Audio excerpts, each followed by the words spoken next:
제36차 원내대책회의 시작 전에 천안함 폭침 사건 기념을 맞이하여 수행되신 47분의 용사들에 대한 공념을 먼저 하도록 하겠습니다.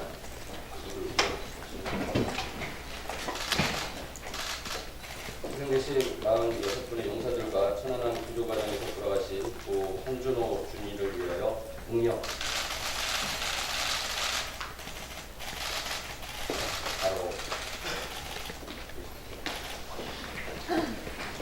예, 그럼 원내대책회의 시작하도록 하겠습니다. 김가림 원내대표의 장관 묻겠습니다.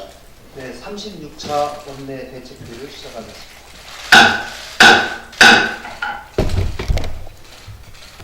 네, 오늘은 천안함 폭침 9주기입니다. 천안함 폭침은 잊을 수 없는 역사의 아픔입니다. 바른미래당은 모든 국민과 함께 천안함 용사 46인 또 구출 작업 중에 순직한 한주호 준위를 영원히 기립니다. 그리고 유가족과도 그 슬픔을 함께 하겠습니다. 우리 국토 방위와 안보를 위해 희생한 천안함 용사의 숭고한 정신은 계승되어야 합니다. 남북관계가 진전되고 한반도 평화를 위한 활발한 대화가 있다고 하더라도 북한의 사과와 재발 방지 약속은 반드시 받아야 할 것입니다. 바른미래당은 국군 장병들이 제대로 예우를 받으면서 건강하게 병역의 의무를 마칠 수 있도록 국회 차원의 입법에도 각별한 노력을 기울이겠습니다. 선거개혁과 공수처 법안 및 검경수사권 조정에 대한 패스트트랙 여부는 민주당에게 달려 있습니다. 공수처가 검찰 위에 또 다른 강력한 권력기관, 소위 옥상옥이 되어서는 안 됩니다. 검찰 개혁은커녕 제왕적 대통령의 권한을 더욱 강하게 해서도 안 됩니다. 그것은 국민을 위한 공수처가 아닙니다.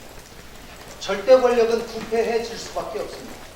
바른미래당이 제안한 공수처 법안은 이를 방지해 줄 뿐만 아니라 권력을 국민에게 돌려주는 국민을 위한 공수처 개혁 방안입니다. 민주당은 국민을 위한 검찰 개혁을 줄 수 있도록 바른미래당의 균형 잡힌 제안을 수용해야 합니다. 어제 홍영표 대표가 최고위원을 회의에서 바른미래당이 주장하고 있는 것들을 최대한 반영해서 빠른 시일 내에 합의가 도출될 수 있도록 최선을 다하겠다고 발언했습니다. 진일보한 발언으로 평가합니다. 그러나 그 진정성이 끝까지 인정되어서 바른미래당의 요구를 제대로 수용하는 입장을 제대로 밝혀주기를 기대합니다. 어제 자유한국당 나경원 원내대표가 선거제 개편에 대해서 논의를 하겠다라고 하는 의사를 표명했습니다. 그런데 그동안 한국당은 말 따로 행동 따로의 정략적인 모습을 보여주었다는 점에서 걱정이 앞섭니다. 실제로 지난 12월 15일 5당 원내대표가 모여서 연동형 비례대표제를 합의했지만 한국당은 의도적으로 논의를 지연해왔습니다.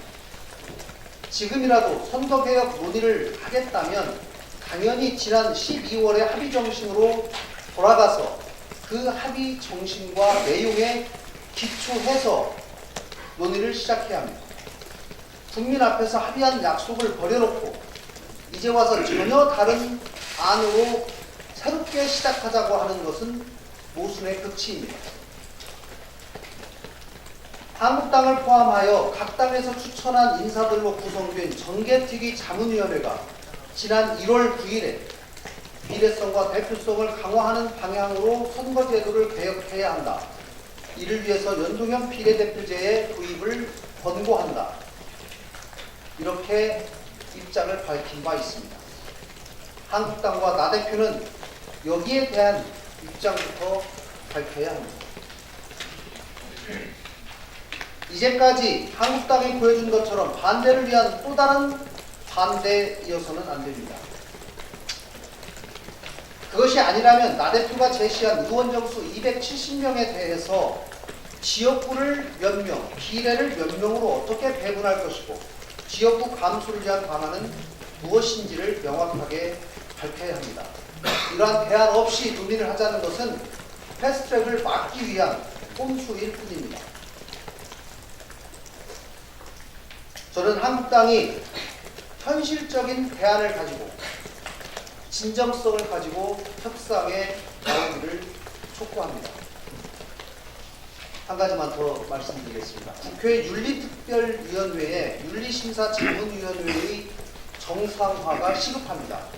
양당의 각성을 촉구합니다.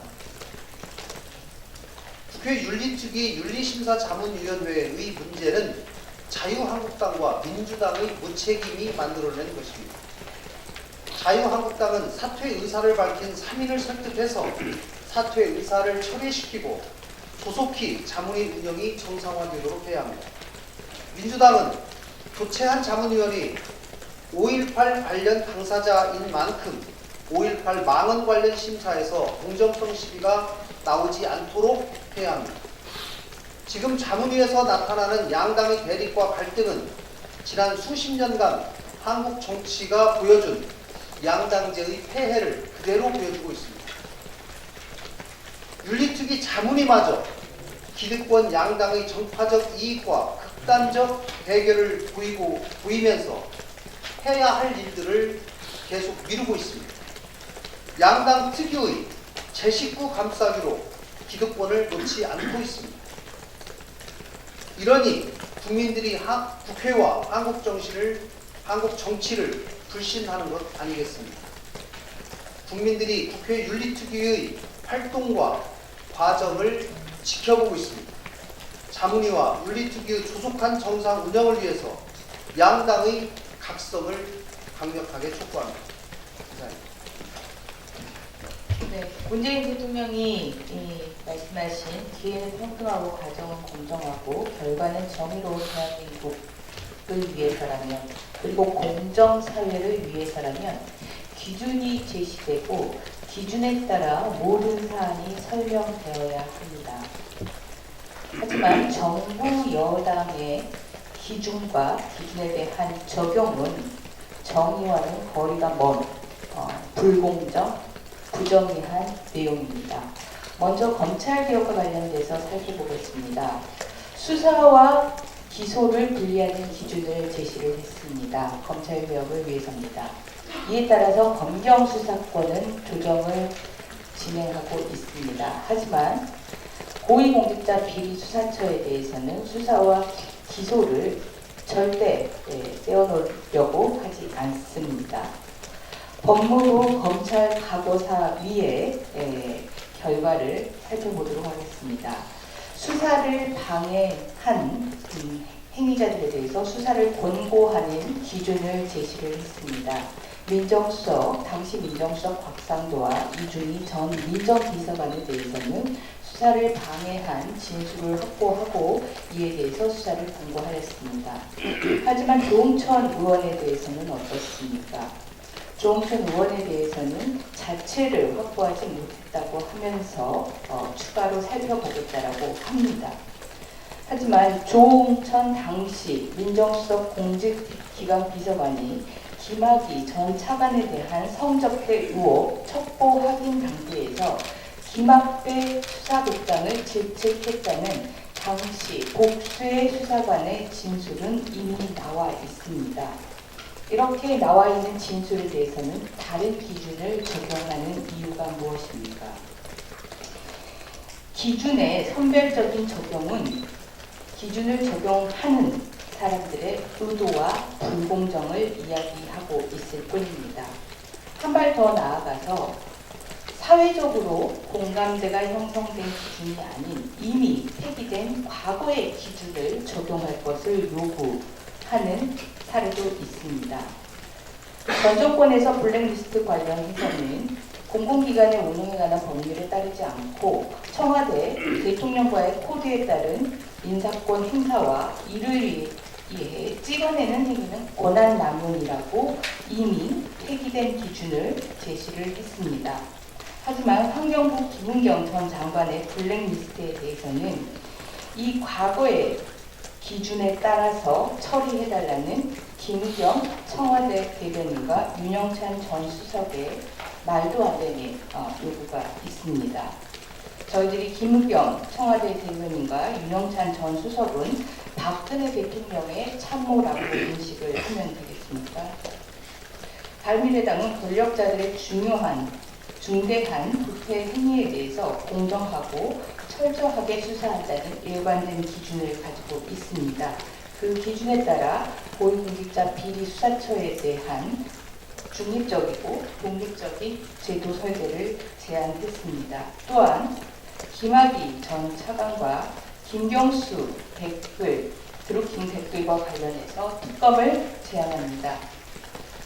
김경수 드루킹 댓글과 관련해서는 경찰, 검찰의 부실 수사와 포털의 공모 의혹에 대해서는 전혀 수사가 진행되지 않았습니다. 이에 대한 공정하고 철저한 수사를 위한 특검을 제안하고자 합니다.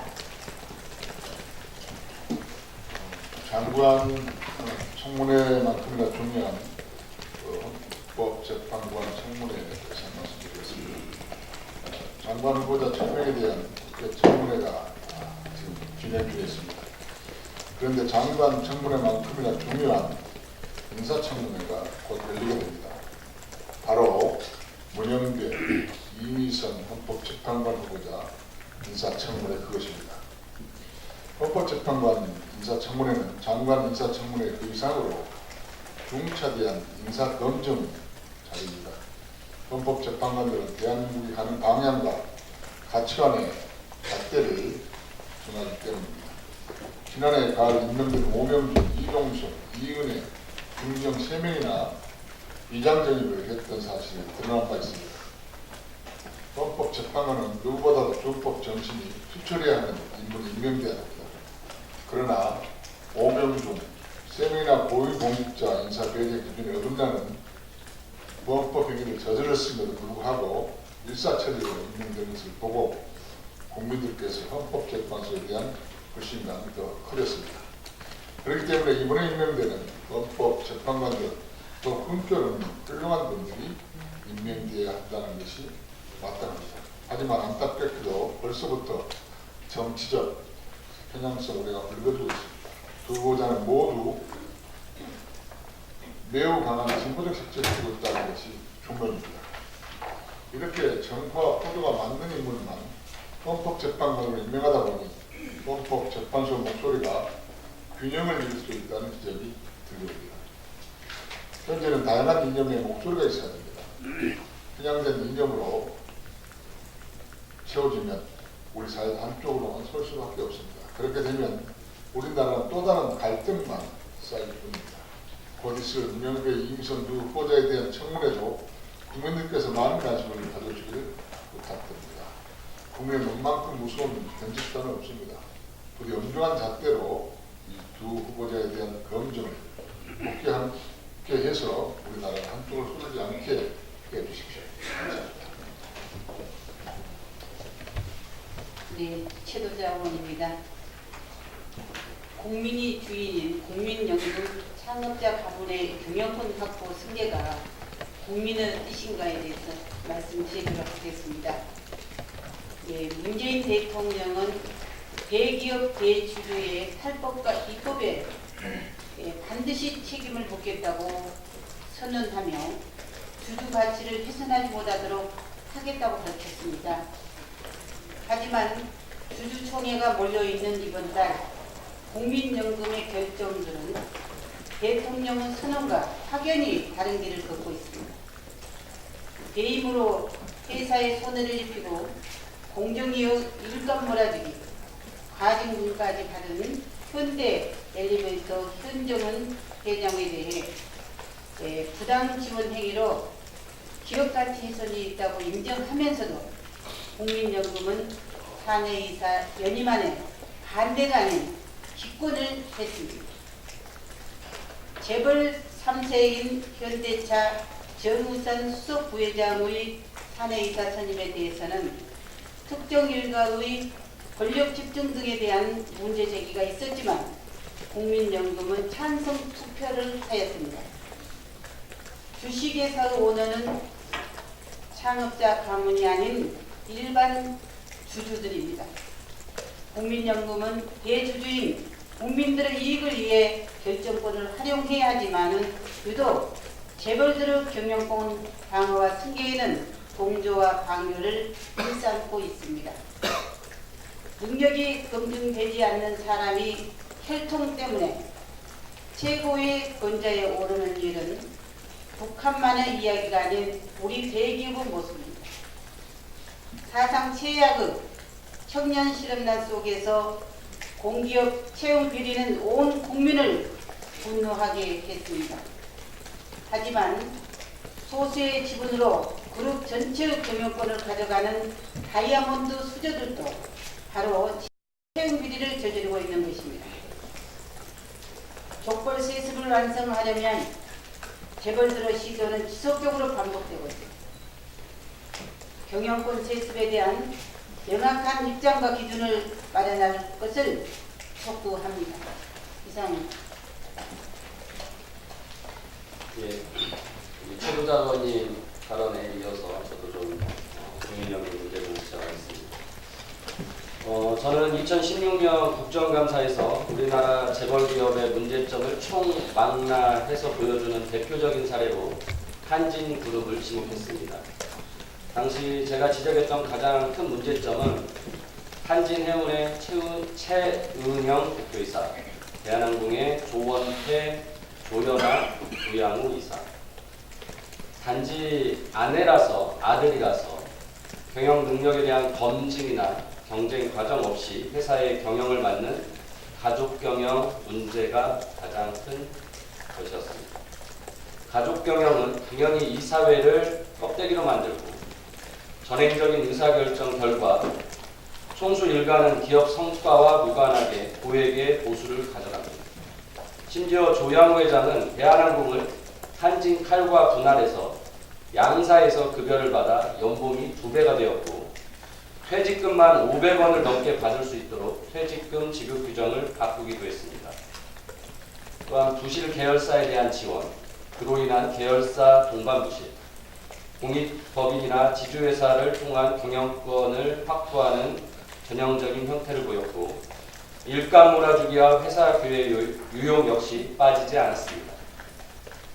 경영 능력을 떠나서 순전히 내부 거래로 회사를 키워 다른 회사의 몫이 될 이익을 고스란히 총수 일가의 주머니로 옮겼습니다. 하지만 2년 동안 바뀐 게 없습니다. 지난 10월 조양호 회장은 횡령 배임으로 기소되었습니다. 총 횡령 배임 금액이 270억 원입니다. 여러 차례 말씀드렸듯이 저는 내일 대한항공 주주총회에 갑니다. 황제 경영의 총수 일가가 휘두르는 전횡으로부터 기업 가치를 보호하고 정상화하는 데 힘을 보태겠습니다. 추가로 또 말씀드리겠습니다. 지난주 현대엘리베이터 현정은 회장 재선임에 대해서 국민연금은 국민연금 수탁자 책임 활동 지침 제30조 기업 가치의 훼손 이력이 있는 이사 후보는 반대해야 한다는 규정을 위반하고 기권했습니다. 그 결과 현정은 회장은 재선임되었습니다. 당시 회의 과정에서 국민연금이 반대하면 현정은 회장의 재선임이 어려워질 것이라는 의견이 나와 이를 반영하여 기권한 것입니다. 국민연금은 지난 박근혜 정부 때는 삼성그룹 그리고 문재인 정부 내에서는 현대그룹의 재벌 총수의 하수인이 된 것입니다. 어제 국민연금 수탁자 책임 전문위원회는 또 대한항공 조양호 회장 재선임에 대해서 찬반 결정을 내리지 못하고 오늘 다시 회의를 하게 됐습니다. 더 이상 국민연금이 재벌 총수의 하수인이 되지 않고 국민들을 위해서 의결권을 행사할 수 있도록 하기를 기대합니다. 오늘 역시 조양 회장의 재선임에 대해서 찬성하거나 기권한다면 수탁자 전문위원회는 해산하고 재구성해야 할 것입니다. 이상입니다. 2018년 합계 출산율이 역대 최저치인 0.98명을 기록했습니다. 같은 해 혼인 건수 또한 25만 7천여 건으로 지난 1982년 이후 가장 낮은 수치를 기록한 바 있습니다. 현재 우리나라는 저출산 고령화라는 심각한 국가적 위기에 봉착해 있고, 이에 정부는 지난 10년간 80조 원의 막대한 예산을 쏟으며 출산 장려책을 펼치고 있지만 출산율은 지속적으로 감소해서 백약이 부여하다는 평가를 받고 있습니다. 이제는 아이 한 명 한 명이 중요한 시점입니다. 아이를 갖고자 하는 난임 부부에 대한 지원과 함께 태어난 아이들 모두가 잘 자랄 수 있도록 지원하는 것이 필요합니다. 그중 대표적인 것이 임신 37주 미만이거나 2.5kg 미만으로 태어나는 신생아를 일컫는 이른둥이에 대한 지원책 마련입니다. 통계청에 따르면 2009년에는 5.7%에 불과했던 이른둥이 출생률이 지속적으로 증가해서 2016년에는 7.2%에 이르고 있고, 이런 추세를 반영하면 2025년에는 10%에 이를 것으로 예상됩니다. 이른둥이의 경우 호흡기, 신경, 면역계 등 미성숙한 상태라는 점에서 각종 질병의 위험에 노출되어 있지만 조기에 발견하고 적절하게 중재하면 개선이 가능하다는 특성을 가지고 있습니다. 때문에 WHO에서는 이른둥이를 성인이 될 때까지 지속적인 관리가 필요한 대상으로 지정하고 있지만 아직 우리나라에서는 이른둥이를 체계적으로 관리하고 지원하는 시스템이 부재한 실정입니다. 이 때문에 본 의원은 국가적 차원에서 이른둥이에 대한 정보를 기록 관리하도록 하고 추적 검사를 통해 치료 방향을 수립할 수 있도록 하는 모자보건법 일부 개정안을 대표 발의해서 이른둥이의 건강한 성장을 도모할 수 있는 법적 근거를 마련하고자 합니다. 바른미래당은 모든 아이들이 정책의 사각지대에서 고통받지 않고 잘 자랄 수 있도록 지원 방안을 마련하는 데 최선을 다하겠습니다. 또 한 가지 안내 말씀드리겠습니다. 오늘 이 원내대책회의가 끝나면 이 자리에서 바른미래당 미세먼지 특위 2차 회의가 개최됩니다. 바른미래당의 미세먼지 특위 운영 계획을 소개해드리고 또 환경부의 업무 보고를 받는 자리가 있으므로 언론인 여러분의 관심을 부탁드립니다. 감사합니다.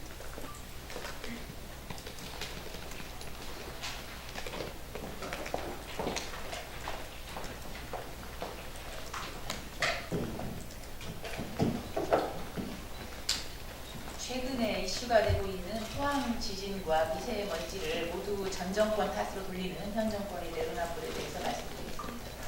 2017년에 발생한 포항 지진이 지열 발전에 의해서 촉발된 인재라는 조사 결과가 나왔지만 여당과 제1야당은 포항 시민들의 아픔은 외면한 채 정치적인 싸움에만 골몰하고 있습니다. 민주당은 문제가 된 지열 발전 사업은 이명박 정부 때인 2010년 시작됐다면서 포항 지진을 과거 보수 정권의 무능과 불운 참사라고 규정하고 한국당을 비판하고 있습니다. 한국당 역시 전 정권 탓인지 따질 때가 아니라면서 실질적으로 2017년 8월 물주입을 2번 한 것이 지진의 큰 원인이 됐을 것이라면서 반박을 하고 있습니다. 거대 양당이 남탓만 하는 정쟁을 하고 있는데요. 이것을 멈추고 피해를 입은 포항 시민에게 사과부터 해야 합니다. 또 1년 넘게 체육관에서 텐트 생활을 하고 있는 이재민을 위한 대책을 마련해줘야 합니다.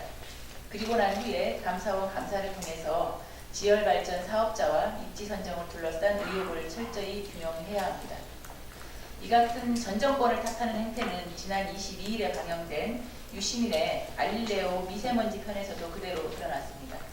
이날 방송에서는 환경부 대교환경국장과 환경운동연합 공동대표가 패널로 나와서 미세먼지 발생량은 박근혜 정부 시절에 증가하다가 오히려 문재인 정부 들어서 20% 넘게 감소했다면서 야당이 미세먼지가 탈원전 탓이라는 정치 공세를 하는 것을 멈추라 이렇게 주장했습니다.